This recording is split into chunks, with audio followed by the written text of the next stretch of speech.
আমাদের জীবনে গল্পের জায়গা সবসময় আলাদা। শৈশবের রূপকথা থেকে কলেজের স্মৃতি, কখনো আবার অন্যরকম অনুভূতি। কিন্তু আজকের কর্মব্যস্ত জীবনে আমরা কি সেইভাবে গল্প শোনার সময় পাই?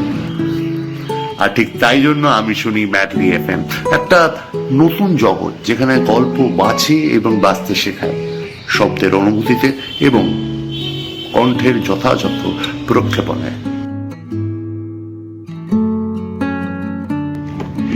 এখানে থাকছে প্রচুর প্রকাশিত এবং অপ্রকাশিত গল্প, চিরন্তন ক্লাসিক্স। তাছাড়া থাকছে লাইফস্টাইল, রোম্যান্স, লাভ, ক্যারিয়ার, হিস্ট্রি, অটোবায়োগ্রাফি নিয়ে নানান পডকাস্ট। তাছাড়া থাকছে অডিও বুক, পুরনো এবং নতুন, যার অভিজ্ঞতা হবে সম্পূর্ণ আলাদা। ট্রেনে, বাসে যেতে যেতে, অফিসে কাজের অবসরে,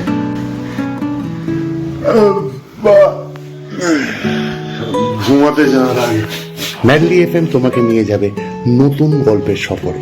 কারণ গল্প তো শুধু অনুভব করার জন্য নয়, অজানাকে জানার জন্য। তাই আমি শুনি ম্যাডলি এফএম, আপনারাও শুনুন আর সবাইকে জানান। কারণ শুনবে সবাই, তবেই তো জানবে সবাই।